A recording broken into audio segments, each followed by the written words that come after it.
Okay, I have a piece of wood here that has the remnants of a Vos and Sons soundboard decal. This is the soundboard, and we use the rest of it for, I think, fixing this piano here. Probably some of this soundboard. I think it's in here, but I'm not sure. Anyways, that's what we do with the wood. And what's really cool about this,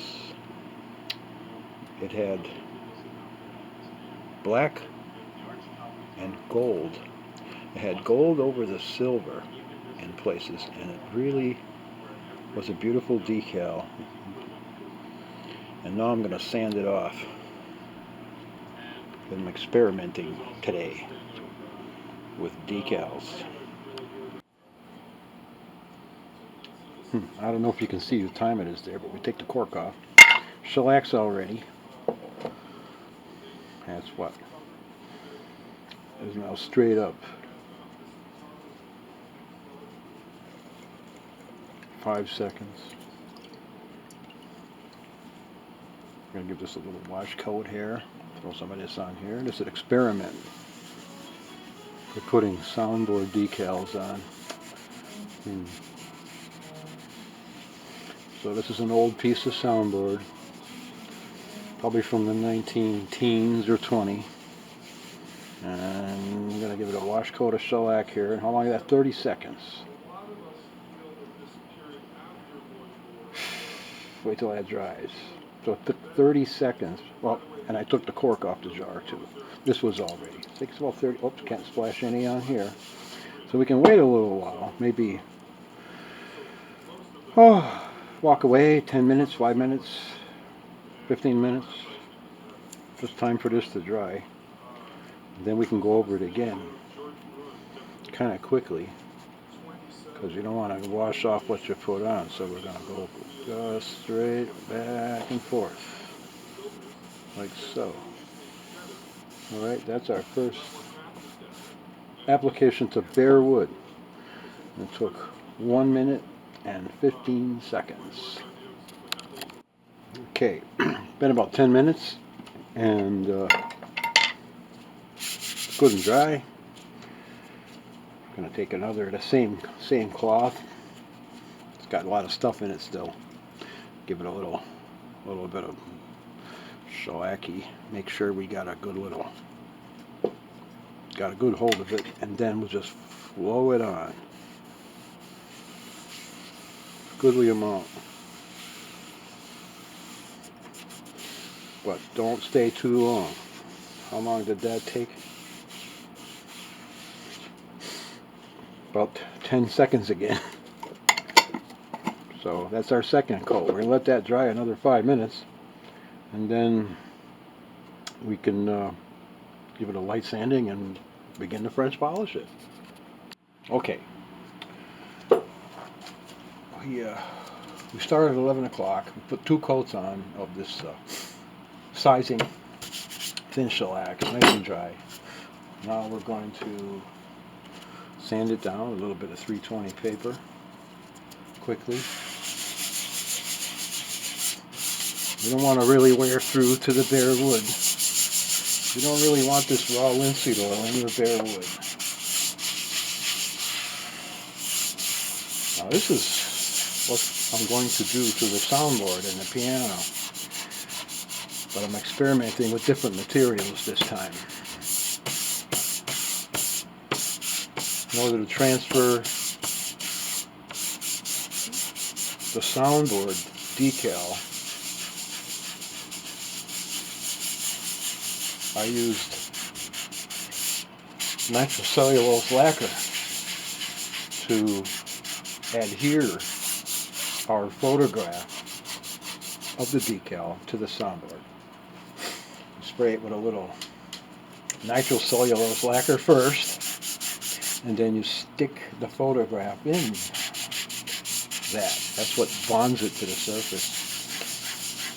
Afterwards, you have to coat it with nitrocellulose, because the French polish dissolves the photograph. But once you protect it with some nitrocellulose sealer, then we can go ahead with that. This ain't gonna work. Oh, there we go. So right now I'm looking in the light, and I can see the reflection. We need a little more over here, a little more over here. This is not a lesson in French polishing.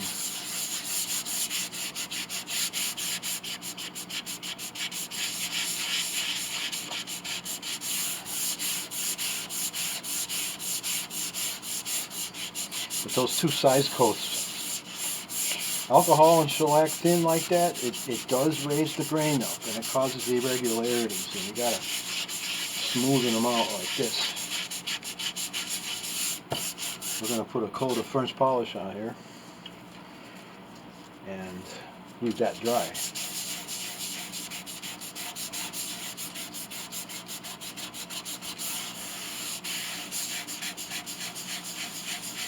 How long does this take? 3 minutes, 4 minutes. It's such a small piece. Anyways, this is good enough. Take some more of this. Nice clean rag. Pretty clean. Clean enough. When they're washed, they're best. Let's see, take some of this stuff here. It's a little thin. But I think it's as thick as this in here. And this looks a little thicker. See, we got a lot on the bottom there we can mix up. Now if you pour off the top without stirring it, you get the thin stuff. That's good for sizing. But I want to put some material on here.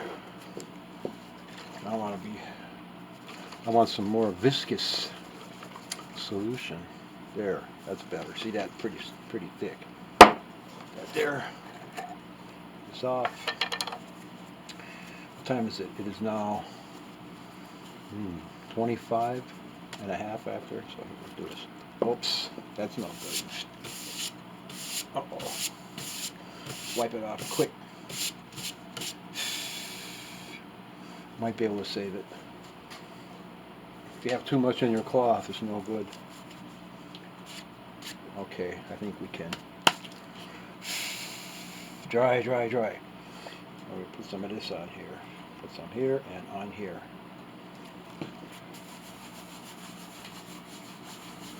I'll just do a quick one.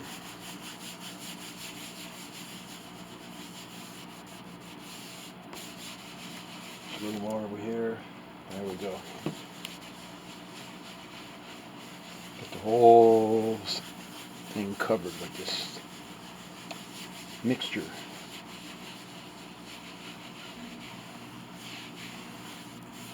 Such a small piece. And you got a soundboard and a piano. It's very, very large area. We have time to move to other areas to let it dry. See, like right now,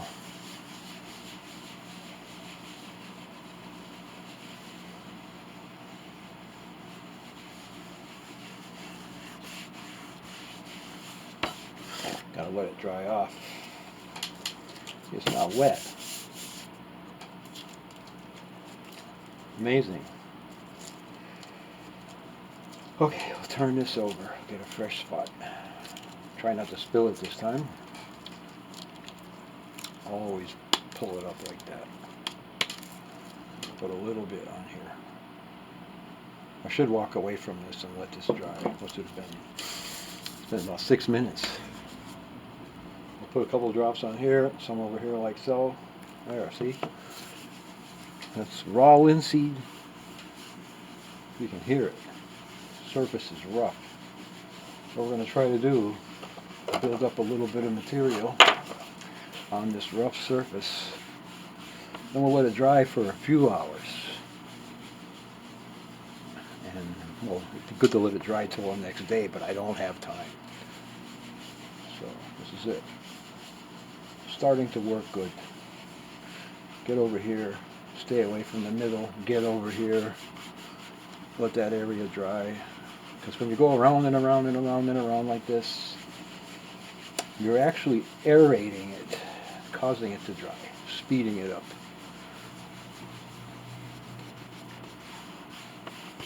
Go over it, see it's nothing there. Got to put some more on.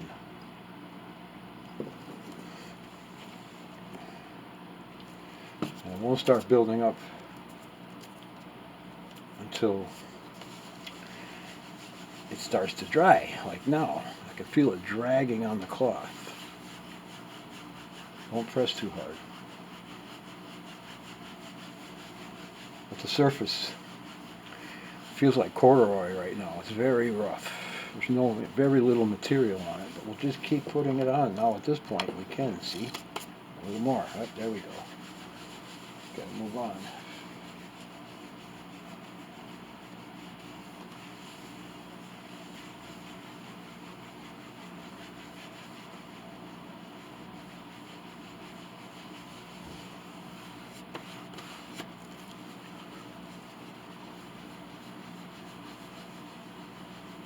Next time we sand this, it will be good. It'll stay flat. That's what we're looking for. But this is just an experiment and a demonstration to me.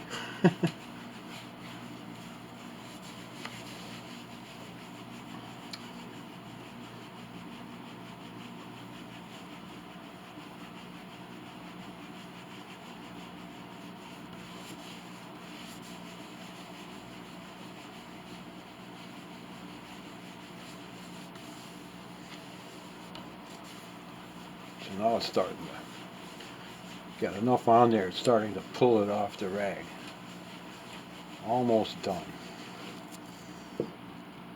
The rag is almost done too. When it gets saturated, it's no good. A couple drops here and there we go. Sometimes I put it on the surface. Sometimes I put it on the cloth. Sometimes I do both. Sometimes I only put it on the cloth. So why do I do that? Well, if you feel that you need more oil, then I put it on in different, generously. Put some on the cloth and on the surface here, a little bit here and there like that. Spread it out. Now it's starting to build up. This is the time when the transfer of this liquid is most efficient. We can really pour it on. See, put some here. Keep it coming. This next minute or two is when it's most efficient. Just before the cloth gets saturated to the point where the material can't flow in and the material can't flow out. And you end up just pushing stuff around on the surface. So when the cloth gets saturated, you have to throw it out or put it in a wash. See that? How it's building up. Very lumpy. We'll get rid of that on the next sanding. And it will sand out pretty dry. It's amazing. And wait till the next day to do this. This cloth is still good. Put a little bit of this here.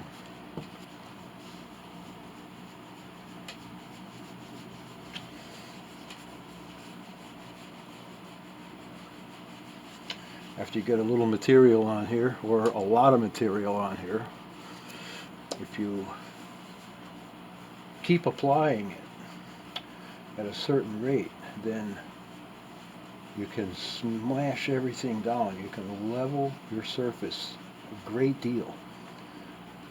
Right now, I can feel it. It's almost like car wax. In case nobody knows what car wax is today, unless you drive through. People used to put wax on their cars by hand. Not anymore. Okay, put a little more of this stuff on here. See how it's really building up fast. And if you go slower, around and around, Round and around opposite directions. Then this is when we can really, really build up the material quickly in this little window. Between the time when the cloth is no good, you can start with a new cloth, but usually, and on a little piece like this, we're going to have enough material. We're going to have to leave it sit. It's of no advantage to keep putting it on. It's because it's thick enough. Putting it on is just, well, I'm going to sand it off again. So this is good for our first application. So how long did it take? 10 minutes I've been here.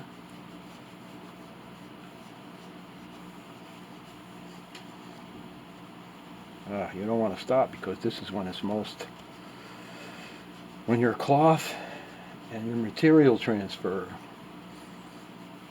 is most efficient. In these last minute or so, you can gain a lot. The surface is soft, and you can actually push it around. It moves into the grooves, into the grain, whatever. There we go. Over here, need some. The cloth is just about at its end. See, you don't add no oil this time. You got enough on there.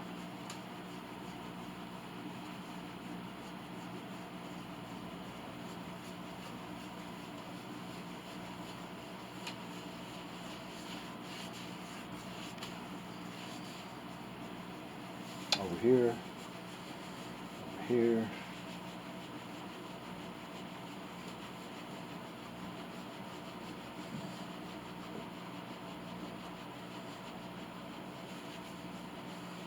See, I got enough on here now.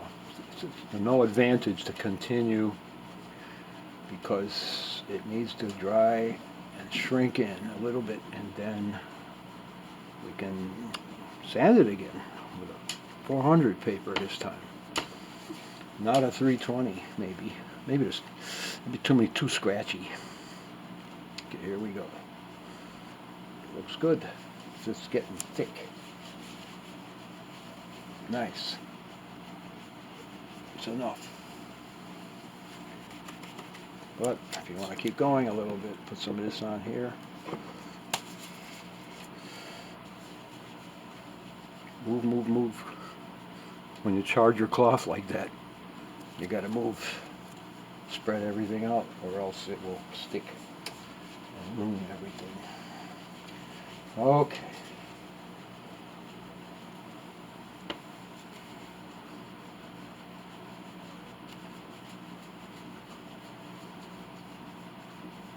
You always got to pay attention to the edges. They always seem to get neglected. It's a natural thing to do the easy part, the middle. So here we have it. We'll wait now for this.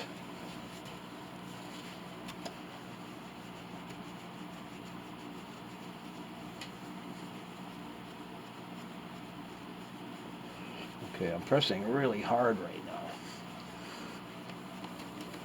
Real hard.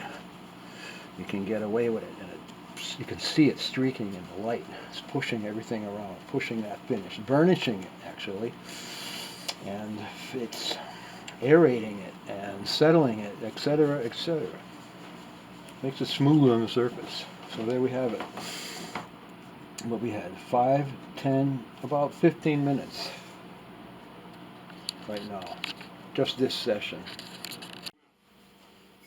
Which took me almost 20 years to figure that out. But here's what it is. Ready? A use doesn't exist for this guitar.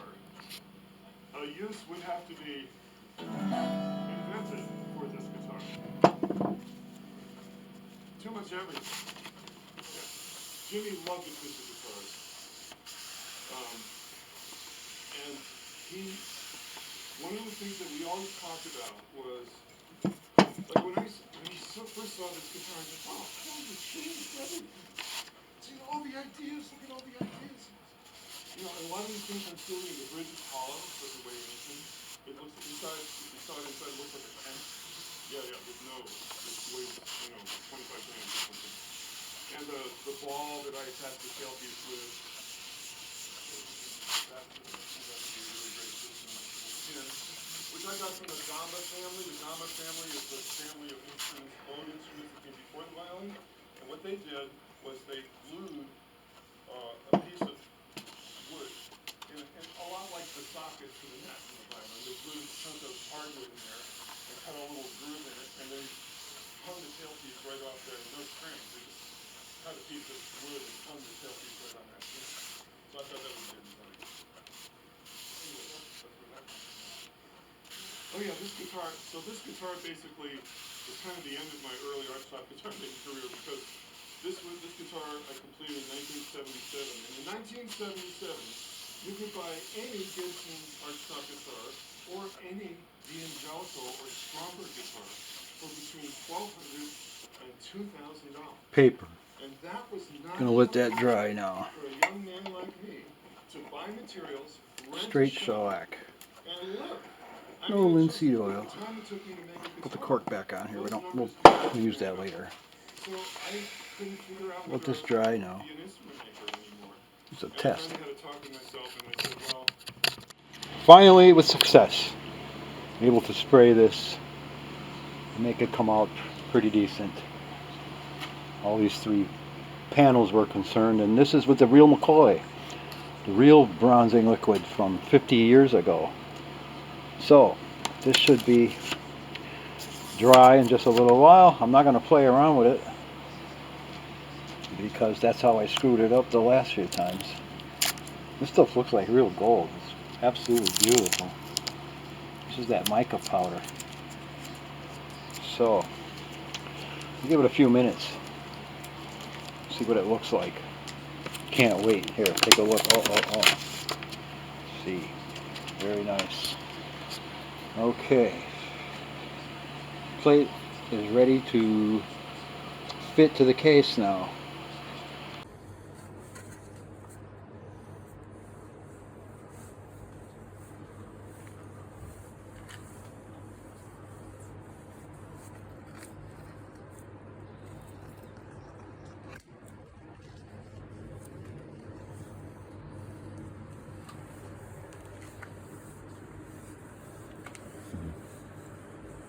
No real angle to catch it from. There we go. It shows a little bit of the wetness.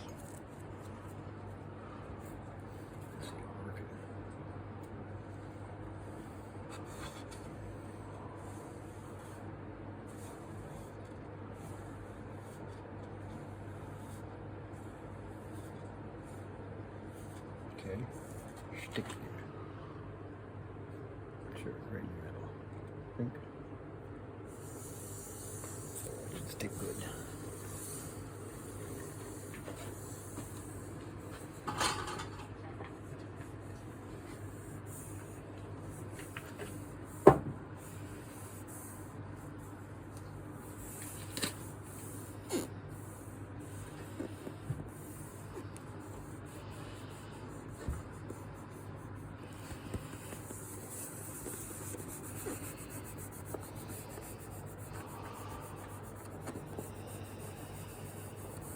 Put that up there in the heat there for a few We'll give minutes. that a reasonable amount of time to dry.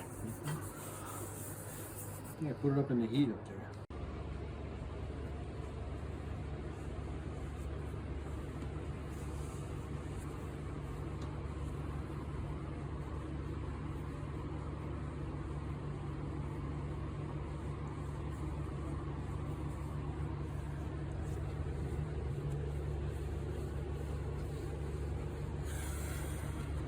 Well, looks like the tattoo stuff so far is the best. Now, this is the tattoo stuff put down with its own proprietary adhesive. Yeah, that looks good. And you see how it's done that crinkle up thingy? A little bit. But that's not with that, but that did the same thing, so it's not within your or outside your ability to. There's something about, look at the background. See, this is, Oh, this is also it's the background. It's showing through your Well, I guess maybe you can see it. I mean, This was just I grabbed something that wasn't bare wood. That's all that's all that is. Right. I was talking with him. It's a VCA seal or some stuff. Right, and that could be throwing a monkey wrench into things too.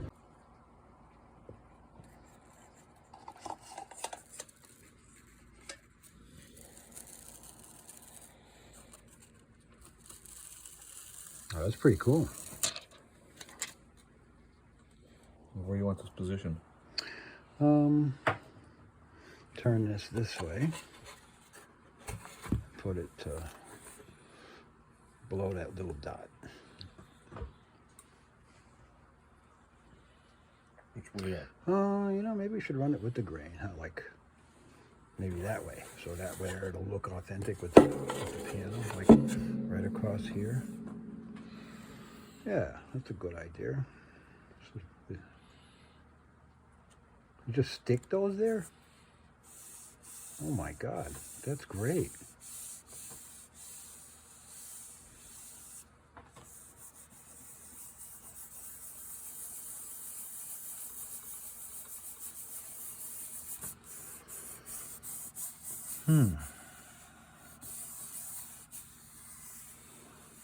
Then you moisten that, pull it off? Yes.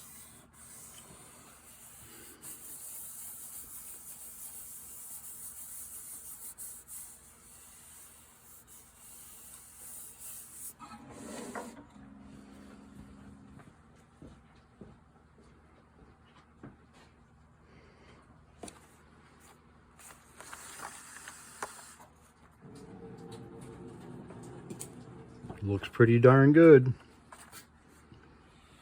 A little water. Moisten that paper. And presto. We have a logo soundboard deal. Yes. Go. Boston.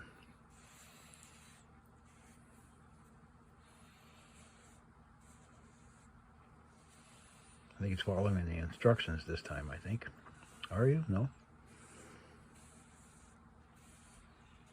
There were no instructions to follow.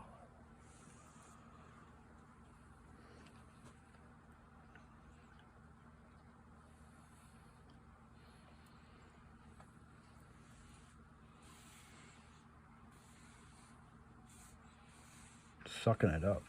Mm-hmm.